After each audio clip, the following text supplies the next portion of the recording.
but I've got so many tabs that I want to go through. There's so much stuff that I really feel that we should at least be able to point to and say, look, he went through it in this stream, because this is quite incredible. And I think good old Uncle Joe really had it down when he said it's not the people who vote that count, it's the people who count the votes. There's definitely something to that.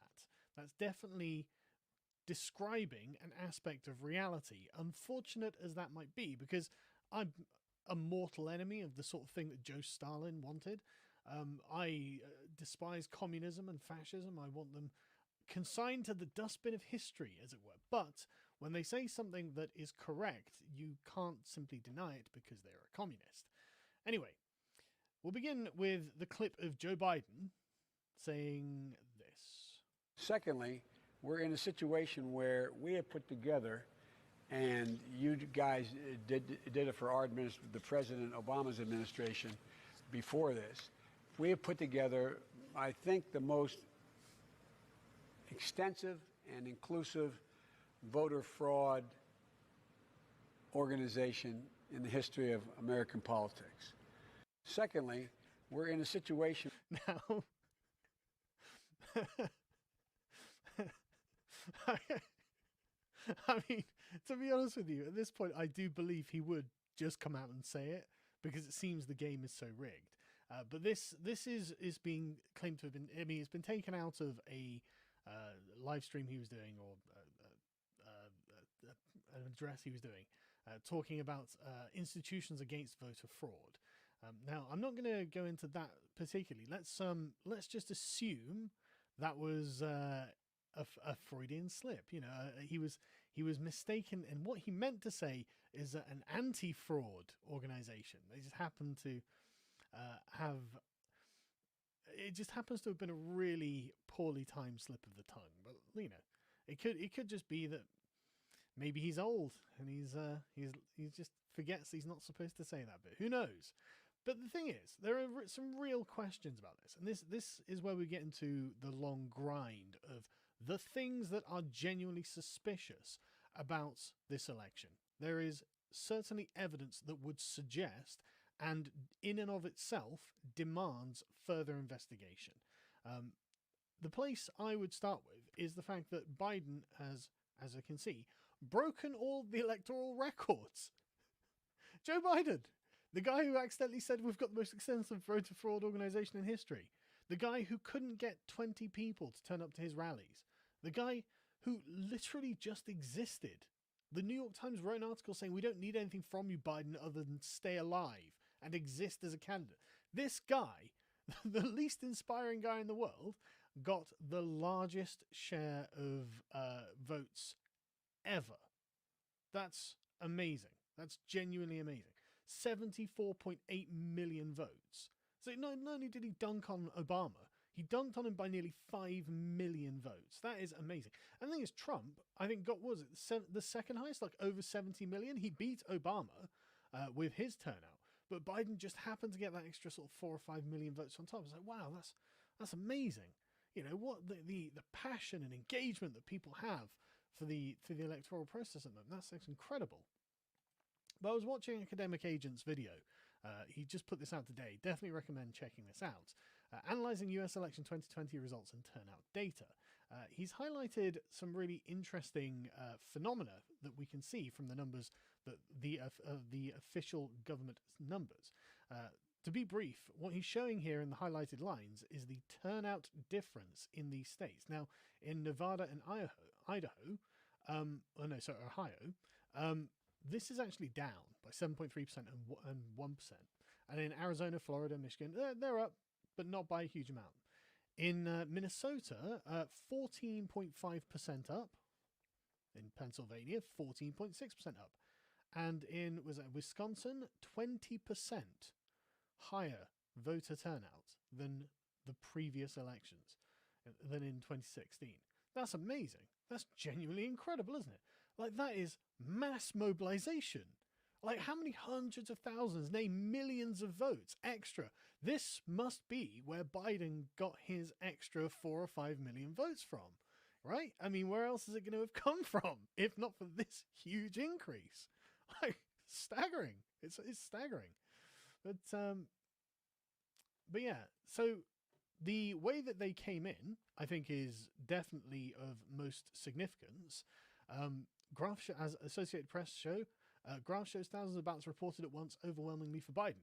There were chunks of 20 to sort of 100,000 that would just come in, and I could have actually gone and got video of people carrying in just boxes at 4 a.m. or somewhere between 4 and 5 a.m. at certain polling stations, in this case in Wisconsin, where you can see it just literally ramps up the graph.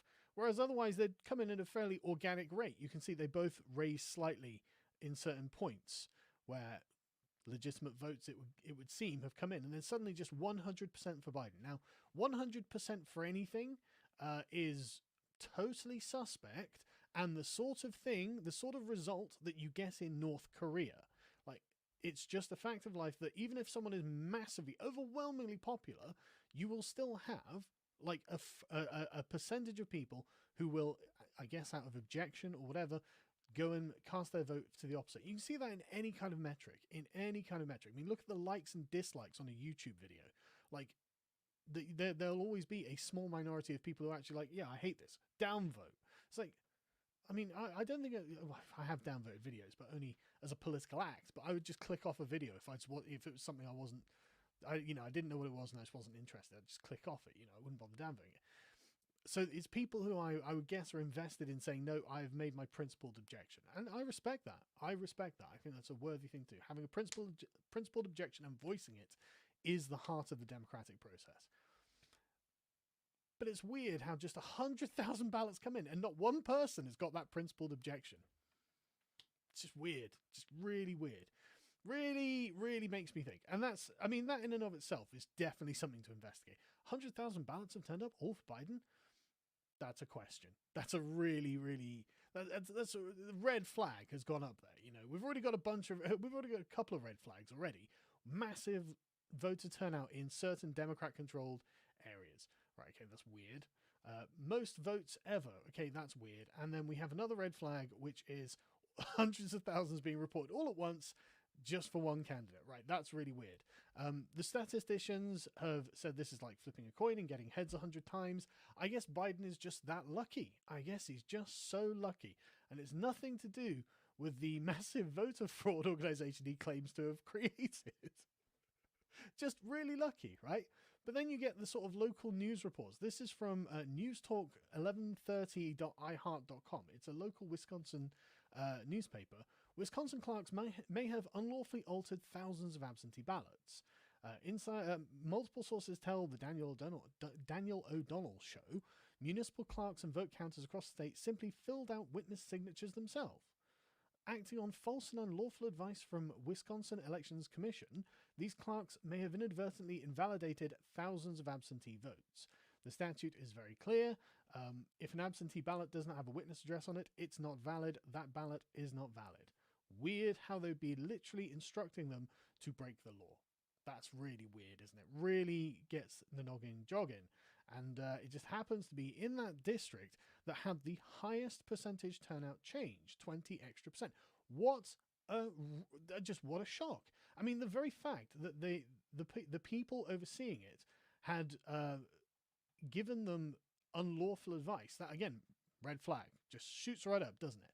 Again, more evidence that some kind of foul play may be at work here, and it might be worth us actually getting an investigation done. I mean, just for no other, the totally non-partisan question: should the integrity of the elections be secured? Of course it should. Who's going to say no to that? Who's going to be like, no, we should have insecure elections, so the possibility of people cheating is much greater than it otherwise would be? Who's going to say that? Only the kind of people I would suggest who have an interest in cheating would say that. So I think that, we as good moral democratic people who believe in the democratic process and the system, the integrity of the system, would want to safeguard the integrity of that system. When you have the overseers of the polling booths advocating that people break the law, worthy of investigation at the very least, is it not? I mean, I don't know what a good old Joe Biden might say about that. But I think that that's something worthy of investigating. And then you get the videos of them just appearing to fill out the ballots. I mean, it's very blurry, so you can't really see exactly what's going on, but you can see that they're filling in the top of each of the lists, which is the Democratic voter, the Democratic candidate, and you can see them just doing it. It's just does she not realize she's been filmed? I mean, what's going on here? I'm not saying that this is proof of anything. This is evidence that something strange is happening that makes you want to know more and makes you ask more questions. Again, we're not saying that anyone has actually done anything wrong here, because I haven't got any proof concrete that I could say, point to in a court of law and be like, yeah, this X person did Y act, therefore Z crime. But what we have is lots of evidence that definitely warrants further investigation. And I think that this, I think questions should be answered. I don't think we should just carry on. But anyway, apparently, I haven't heard of this site called Just the News, so all of the others I've no problem with. This one I don't know, but let's just see what they have to say. Administrative changes in Wisconsin election put tens of thousands of votes in question. From allowing clerks to fix spoiled ballots and permitting voters to escape ID rules, Wisconsin election officials took actions that were not authorized by the legislature. That's interesting. So apparently they permitted local county election clerks to cure spoiled ballots by filling in missing addresses, which we covered earlier, exempted as many as 200,000 citizens from voter ID rules, allowing them to claim COVID-19 panic caused them to be indefinitely confined, and failed to purge 130,000 names from outdated voter rolls as required by law. Well, we'll get to those people who voted, who you might be really genuinely impressed at the act of will that it takes for some of these Civil War veterans to have gone out and voted. So, I mean, let's not take that away from them. But again, two more red flags there. Again, just an investigation. That's all I would like to see. I want answers to this. Why were these things allowed to happen? Then, of course, you have the votes that kept getting found in the rubbish. There was votes found dumped in a desert. There were votes literally found in a dumpster. And there was a video of them going, "Oh, look at all these Trump votes found in a dumpster." But this is just one example of it. This was in Pennsylvania, but this has happened in various other locations. Again, who discarded the ballots? I mean, how is that not election tampering in and of itself? Like, we know someone must have put these mostly Trump ballots wherever, in a rubbish bin, wherever. Someone must have done that. Are there any security cameras? Can we figure out where these votes have come from? Are they allowed to just take the votes out of the voting halls? There are so many questions. There's so many red flags. This, again, yet another piece of really solid evidence that at the very least, an investigation needs to take place. Like, genuinely shocking. Then you get the Project Veritas videos and the whistleblowers, where you've got postal workers who are literally coming forward and saying things like, oh, late ballots are being processed for illegal counting because they're backdating them. So, they can claim, oh, no, these arrived on the 3rd rather than the 4th, or whatever the date was. And so you're, again, inflating the number of ballots that are valid. Just, why would you do that? Who's the person instructing them to do it? Where did they get their orders? I think this is worthy of investigation, because that is, as they say, illegal. Again, another red flag. What, we're up to like 6 or 7 red flags, and we're about a third of the way through what I've got to go through. So, then you get this one. We'll listen to this video, because this is just like...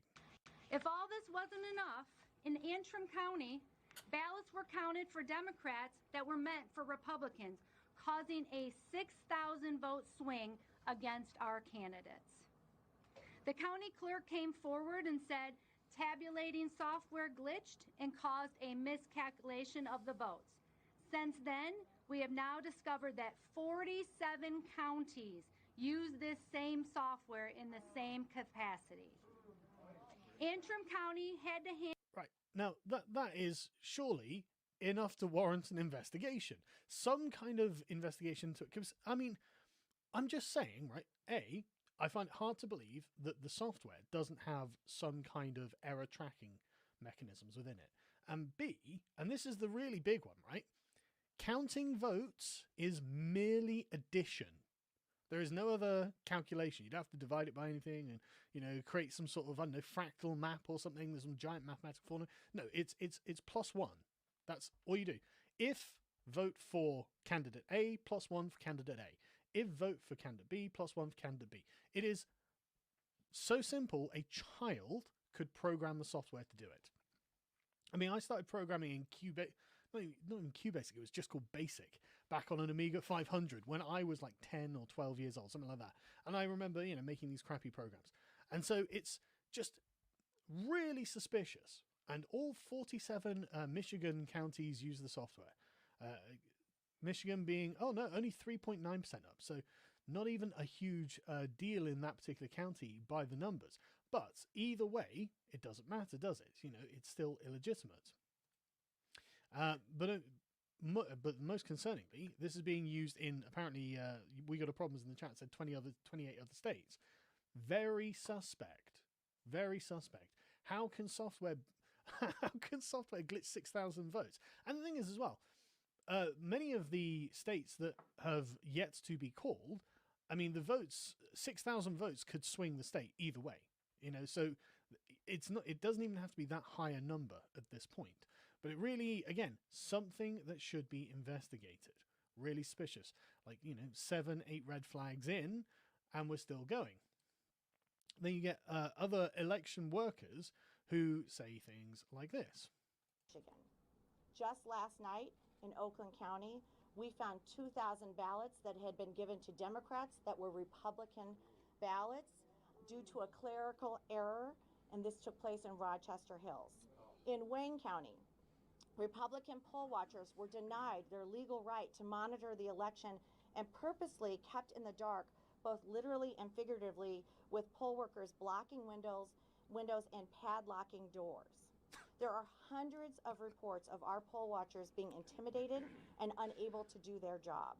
There was a major software issue in Antrim County that we have concerns could have caused problems in... We'll stop there because it's basically all the same kind of problem, but you can see exactly the problem there. Why would poll watchers not be allowed in? There was a court judgment about this that they just ignored.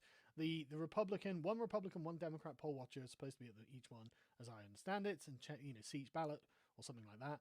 And the Republican ones just went in. As you said, they were intimidated, and a bunch of ballots were just counted for the other side. And again, the weird thing about all of these glitches and like clerical errors and all that is they only go one way, don't they? They're never clerical errors in Trump's favor. It's so strange. It's just, what a coincidence. It's flipping a coin 100 times, and every time it's landing on its edge, and Joe Biden's like, I guess I'm just really lucky, guys. It's really makes me think. Again, another red flag. More evidence that something suspicious is going on. Why would they behave like this? Why would they be like, I should have got the video up of them literally boarding up the windows so people can't see in.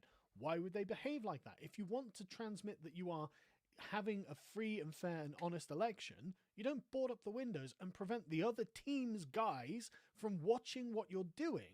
Like that's being opaque.